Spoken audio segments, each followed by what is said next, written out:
Friends, welcome to கிராமத்து பொண்ணு பிரியா. எல்லாரும் எப்படி இருக்கீங்க? நான் ரொம்ப நல்லா இருக்கேங்க. இந்த வீடியோ எடுக்கும் போதே மணி 10:10க்கு மேலே ஆயிடுச்சு. மாமா வந்து காட்டில் வாய்க்காக்கரையில் செதுக்க வேலை இருக்குன்னு சொல்லிட்டு காலையிலேயே காட்டுக்கு போயிருந்தாங்க. போகும்போதே இந்த வாழைத்தார் பழுத்துக்கிறது வந்து பார்த்துருப்பாங்களாட்டிருக்குங்க. நம்ம வீட்லேயே இருந்தாலும் சரிங்க, இந்த வாழை மரம் வந்து பழுத்திருக்கா பழுக்கலையான்னு சொல்லியெல்லாம் பார்க்கறதில்ல. அதே வழியாக தான் நம்மளும் காட்டுக்கு போகவும் வருவோம். ஆனால் அதை வந்து பார்க்கறதே இல்லைங்க. மாமா வந்து ஒவ்வொரு மரமாக பழுத்திருக்கா பழுக்கலையா, எப்படி காய் திரண்டுருக்கா இல்லையான்னு சொல்லிட்டு பார்த்துட்டு போவாங்க. அதே மாதிரி இன்றைக்கும் பார்த்துருப்பாங்களாட்டிருக்குங்க. இந்த தார் வந்து நல்லா திரண்டு போச்சு. சரி வெட்டி வச்சிடலான்னு சொல்லிட்டு வெட்டிட்டு இருந்தாங்க. லைட்டாக எல்லோ கலரில் வந்துட்டா போதுங்க, குட்டி பையனுக்கு வந்து பழுத்த போலன்னு சொல்லி நினச்சிட்டு கேட்டுகிட்டே இருப்பான். அந்த காய் வந்துங்க லைட்டாக செங்காயாக இருந்துச்சு. சரி இவன் அடம் முடிச்சிட்டே இருக்கான்னு சொல்லிட்டு ஒரு காய் மட்டும் மாமா வந்து அறுத்து கொடுத்துருந்தாங்க. அவன் வந்து சாப்பிட்டுட்டு இருந்தான். அதுக்கப்புறங்க ஆட்டுக்கு தீனிப்பில்லாம் அறுத்து போடலான்னு சொல்லிட்டு போய் தீனிப்பில் வந்து கொஞ்சமாக அறுத்துட்டு வந்து அதை வந்து சின்ன சின்னதாக வெட்டி போட்டோம் அப்படின்னா ஆடு வந்து சுத்தமாக சாப்பிட்ருங்க. அதையும் வெட்டி ஆட்டுக்கெல்லாம் போட்டு சின்ன குட்டிக்கு வந்து கொஞ்சமாக தீனிப்பில் மட்டும் அறுத்து கட்டியாச்சுங்க. காலையில் வீட்டு வேலை கட்டித்தர வேலையெல்லாம் முடிக்கிறதுக்கே மணி 11 மணிக்கு பக்கமாக ஆயிரும். அந்த வேலையெல்லாம் முடிச்சுட்டு சரி கொஞ்ச நேரம் போய் லைட்டாக படுத்து ரெஸ்ட் எடுத்துட்டு அதுக்கப்புறம் துணியெல்லாம் துவச்சி போகிற வேலையெல்லாம் பார்த்துக்கலான்னு சொல்லிட்டு வீட்டுக்கு போனோன்னா இவன் கோசப்பில் எடுத்து வந்து கட் பண்ணி தாமான்னு சொல்லிக்கிட்டே இருந்தான்னு சொல்லிட்டுங்க அவனுக்கும் கட் பண்ணி கொடுத்தேன். இந்த குழந்தைங்களுக்கு சாப்பிட கொடுக்கறதெல்லாம் பெருசு இல்லைங்க. சாப்பிட்டு முடிச்சதுக்கப்புறம் க்ளீன் பண்ணுறதுக்கே ஒரு ஆள் வேணும். சுற்றி பார்த்தோன்னா இந்த விதையெல்லாம் இறச்சி விட்டு தண்ணியெல்லாம் போட்டு புழிஞ்சு விட்டு ஒரு வழி பண்ணி வச்சுருந்தான். ஏதாவது வேலை செஞ்சுட்டு இருக்கும்போது இப்படி பண்ணோம் அப்படின்னா பயங்கரமாக கோவம் வந்துருங்க. அதே டைம்லாம் அவனுக்கு ஒரு திட்டு விழுவோம், அப்படி இல்லைன்னா அடி கூட விழுங்க. ஆனால் இப்போ கொஞ்சம் ஃப்ரீயாக இருக்கிறதுனால அவன் பண்ணுறதெல்லாம் அப்படியே என்ஜாய் பண்ணிட்டு கொஞ்ச நேரம் அவன்கிட்டயே பேசிட்டு அப்படி தாங்க எனக்கு டைம் போச்சு. இந்த வீடியோ வந்து அடுத்த நாள் காலையில் எடுத்த வீடியோங்க. உருளைக்கிழங்கு வெஜ்ஜு குருமா வைக்கலான்னு சொல்லிங்க எல்லாம் ரெடி பண்ணி வச்சுருந்தேன். அதுக்கு வந்து கொஞ்சமாக தேங்காய் பொட்டுக்கடலை பெருஞ்சீரகம் 2 பச்சை மிளகாய் எல்லாமே எடுத்துங்க மிக்ஸி ஜாரில் சேர்த்து நல்லா அரைச்சி எடுத்துக்கிட்டேங்க. குக்கரில் கொஞ்சமாக எண்ணெய் ஊற்றி பிரியாணி மசாலா எல்லாம் பொருளெல்லாம் போட்டுட்டுங்க. அதுக்கப்புறம் அதில் கொஞ்சமாக இஞ்சி பூண்டு பேஸ்ட் மட்டும் சேர்த்துட்டு சின்ன வெங்காயம் பச்சை மிளகாய் 2ங்க காரத்துக்கு அதை மட்டும் சேர்த்து நல்லா ஃபஸ்ட்டு வதக்கலாங்க. இந்த வெஜ் குருமா வந்துங்க தோசைக்கும் பூரிக்கும் டேஸ்ட் வந்து நல்லா சூப்பராக இருக்குங்க. இன்னும் 2 தோசை கூட சேர்த்து சாப்பிட்லாம். அந்த அளவுக்கு டேஸ்ட் நிஜமாலுமே சூப்பராக இருக்கும். கொஞ்சமாக கொத்தமல்லி தலை சேர்த்துக்கலாங்க. அதுக்கப்புறம் ஒரு பெரிய தக்காளி பழத்தை குட்டி குட்டியாக கட் பண்ணி அதையே சேர்த்து ஃபர்ஸ்ட் நல்லா வதக்கி விட்டுக்கலாங்க. வெங்காயமும் தக்காளியும் வதங்குறதாங்க இதில் வேலை. மீதி எல்லாமே ரொம்ப ஈஸி தான். சீக்கிரமாக இந்த வெஜ் குருமா வந்து செஞ்சிடலாம். காலையில் குழந்தைங்களுக்கு டிஃபனுக்கெல்லாம் செஞ்சு கொடுக்குற மாதிரி இருந்தால் ரொம்பவே ஈஸிங்க. டேஸ்ட்டும் நல்லாயிருக்கும். கண்டிப்பாக ட்ரை பண்ணி பாருங்கள். குழந்தைங்களும் நல்லா விரும்பி சாப்பிடுவாங்க. காய்கறிகள்லாம் தனியாக கொடுத்தோன்னா பொரியல் மாதிரி செஞ்சு கொடுத்தோம்னா கூட குழந்தைங்க சாப்பிட மாட்டாங்க. ஆனால் இப்படி செஞ்சு கொடுத்தோன்னா குழந்தைங்க நல்லா விரும்பி சாப்பிட்டுக்குவாங்க. நம்மக்கிட்ட என்னென்ன காய் போகணுன்னு தோணுதோ அதெல்லாம் போட்டுக்கலாங்க. உருளைக்கிழங்கு நான் கேரட்டும் சேர்த்துட்டேங்க. உங்ககிட்ட பச்சை பட்டாணி இருந்தால் அதையும் சேர்த்துக்கோங்க. காலிஃப்ளவர் இருந்தால் கூட அதையுமே சேர்த்துக்கலாம்.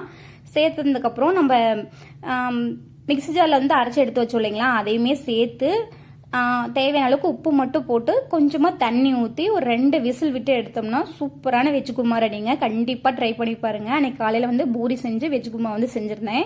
குழந்தைங்க நல்லா விரும்பி சாப்பிட்டாங்க. 2 பூரி வச்சு இந்த வெஜ் குருமா வச்சு சாப்பிட்டோம் அப்படின்னா வயிறு நல்லா கின்னுன்னு இருக்குங்க. மதியம் வரைக்கும் பசிக்காது. நல்லா எனர்ஜியாக வேலை செய்யலாம். கண்டிப்பாக ட்ரை பண்ணி பாருங்கள்.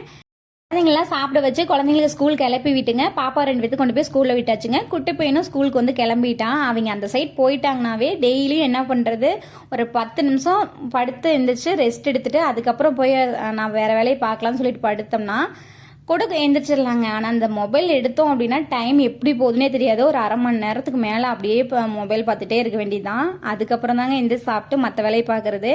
இன்றைக்கி வந்து அப்படி பண்ணாத, ஃபஸ்ட்டு போய் ஆட்டுக்கு தீனிப்பில் அறுத்தாந்து வச்சுட்டு அதுக்கப்புறமேட்டுக்கு வீட்டுக்கு போகலான்னு சொல்லிட்டுங்க காட்டுக்கு வந்து வந்தாச்சுங்க. காட்டுக்கு வந்துட்டு தீனிப்பில் வந்து அறுத்துட்ருக்கேன்.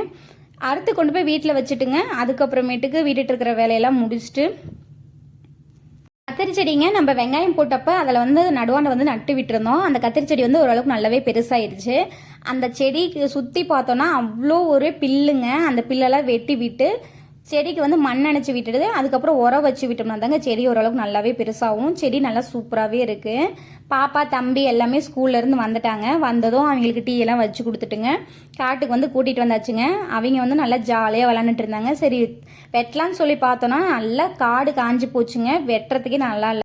இல்லைங்க வந்தோம் சரி தண்ணி கட்டி விட்டுட்டு போயிட்டோன்னா நாளைக்கு வந்து வெட்டுறதுக்கு நல்லா இருக்குன்னு சொல்லிங்க தண்ணி வந்து பாஞ்சிட்டு இருந்துச்சு. அதுக்குள்ள நம்ம கூட வந்து நம்ம வீட்டு குட்டி வாண்டுங்கெல்லாம் என்ன பண்ணிட்டு இருக்காங்கன்னா, அந்த குட்டையில் வந்துங்க தவக்கலை வந்து இருக்குங்க. அது வந்து சின்ன சின்ன குட்டியாக போட்டிருக்கிறதுனால அது பார்த்தோன்னா மீன் குட்டி மாதிரியே இருக்குங்க. சரி நான் மீன் பிடிக்கிறேன்னு சொல்லிட்டு டப்பா எடுத்துக்கிட்டு அவங்க மீன் பிடிக்கிறேன்னு சொல்லிட்டு விளாண்டுட்டு இருந்தாங்க.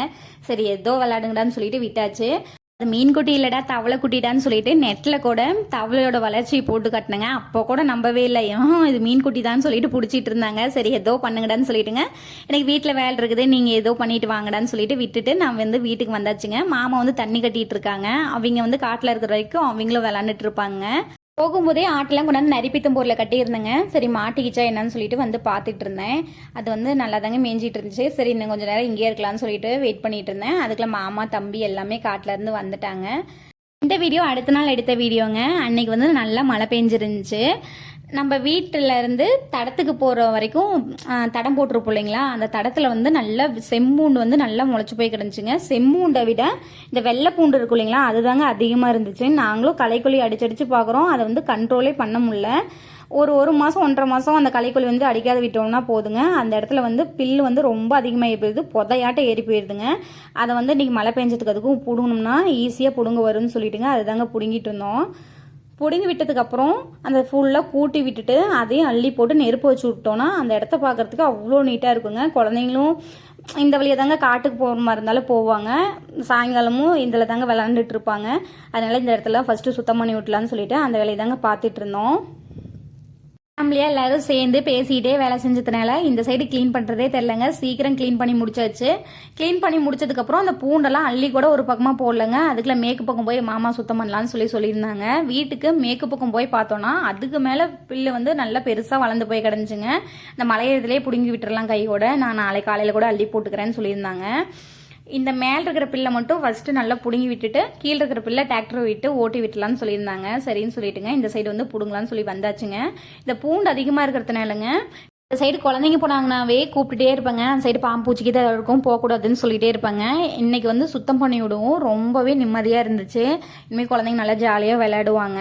அங்கே பூண்டு பிடுங்கும் போதுங்க குழந்தைங்களுக்கு கொஞ்சம் நேரம் வந்து எங்கள் கூட பூண்டு பிடுங்கிட்டு இருந்தாங்க. அதனால குழந்தைங்கள ஃபஸ்ட்டு நல்லா குளிச்சு விட்டுட்டு அதுக்கப்புறம் நானும் போய் குளிச்சுட்டுங்க ஒரு 10 நிமிஷம் ரெஸ்ட் எடுத்துட்டு அதுக்கப்புறம் சமையல் வேலையை பார்க்கலான்னு சொல்லிட்டு உட்காந்தோம்னாங்க. ஏதாவது ஒரு சேட்டை பண்ணிட்டு விளாண்டுட்டே இருந்தாங்க. இவங்ககிட்ட உட்காந்தோம்னா நாம் ஒரு வழியாயிரும், நம்ம வேலையை பார்க்கலான்னு சொல்லிங்க நான் போய் சமைக்கிறதுக்காக கிச்சனுக்கு வந்து வந்தாச்சு. சாப்பாடு வந்து ஒரு அடுப்பில் வச்சு விட்டுட்டு கத்திரிக்காய் வந்து கடையலான்னு சொல்லிங்க. கத்திரிக்காய் கடையில் நான் எப்படி செய்வேனாங்க, சட்டியில் கொஞ்சமாக எண்ணெய் ஊற்றி கடுகு உளுத்தம் பருப்பு சேர்த்துக்குவாங்க. அதுக்கப்புறம் கொஞ்சமாக ஜீரகம் வந்து சேர்த்துக்குவேன். இடித்த பூண்டு வந்து 2-3 பல் வந்து சேர்த்துக்குவாங்க. அதுக்கப்புறம் சின்ன வெங்காயம் வந்து கொஞ்சமாக சேர்த்துக்கிட்டேன்.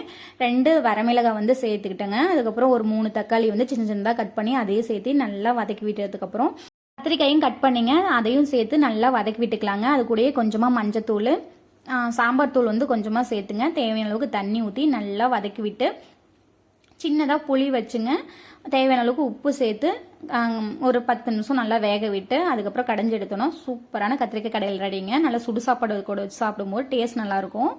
அதுக்கப்புறம் தயிர் போட்டு வச்சுருந்தேங்க, அது தாங்க இன்றைக்கி நைட் சாப்பாடு. படுக்கிறதுக்கு முன்னாடி அரிசி வந்து ஊற போட்டுடலான்னு சொல்லிங்க அரிசி தாங்க ஊற போட்டுட்ருக்கேன். இட்லிக்கு தாங்க அரிசி வந்து ஊற போட்டு விட்டுருக்கேன். அரிசி உளுத்தம்பருப்பு வெந்தயம் எல்லாமே சேர்த்துட்டுங்க நல்லா 4-5 டைம் நல்லா களைஞ்சி எடுத்ததுக்கப்புறம் மூடி போட்டு ஃப்ரிட்ஜில் அப்படியே தூக்கி வச்சுருவாங்க. காலையிலே குழந்தைங்கள வந்து ஸ்கூலுக்கு விட போகிறப்ப கடையில் கொடுத்து அரைச்சிட்டு வந்துடுவேன். நம்மளுக்கு வீட்டில் இட்லி தோசை மாவு இருந்துச்சுன்னா குழந்தைங்க எப்போ கேட்டாலும் சரிங்க, ஒரு 2 தோசை 2 இட்லி இது ஏதாவது ஊற்றி கொடுத்தோன்னா குழந்தைங்க வந்து சாப்பிட்டுக்குவாங்க. நம்ம வீட்டுக்கு வாண்டுங்க எந்த வேலை செஞ்சாலும் சரிங்க அதில் நானும் பண்ணுறேன்னு சொல்லிட்டு குறுக்க வந்துடுவாங்க. இப்போ இந்த அரிசி தாங்க ஊற வைக்க வந்தேன், அதில் வந்து நான் தாம்மா இதெல்லாம் எடுத்து விடுவேன்னு சொல்லிட்டு பெரிய பாப்பா வந்தா, அவள் ஏதோ பண்ணுறான்னு சொல்லிட்டு நம்ம வீட்டு குட்டி மாண்டும் சரி வந்துட்டு நானும் ஏதாவது பண்ணுறேன்னு சொல்லிட்டு அவனும் ஏதாவது நோண்டிட்டு இருந்தான். இவங்கிட்ட இருந்து ஒரு வழியாக அந்த அரிசியை பத்திரமா பாதுகாத்துங்க தண்ணி ஊற்றி நல்லா 2-3 டைம் களைஞ்சு அதெல்லாம் ஆட்டுத்தடியில் கொண்டு போய் எடுத்து ஊற்றிட்டுங்க புது தண்ணி பிடிச்சி எடுத்து வச்சுட்டு நாங்களும் சாப்பிட்டு அன்றைக்கி இப்படி தாங்க போச்சு. இந்த வீடியோ பிடிச்சிருந்துச்சி அப்படின்னா லைக் பண்ணுங்கள், ஷேர் பண்ணுங்கள், கமெண்ட் பண்ணுங்கள். மறக்காமல் கிராமத்து பொண்ணு பிரியா யூடியூப் சேனலை சப்ஸ்கிரைப் பண்ணி வச்சுக்கோங்க.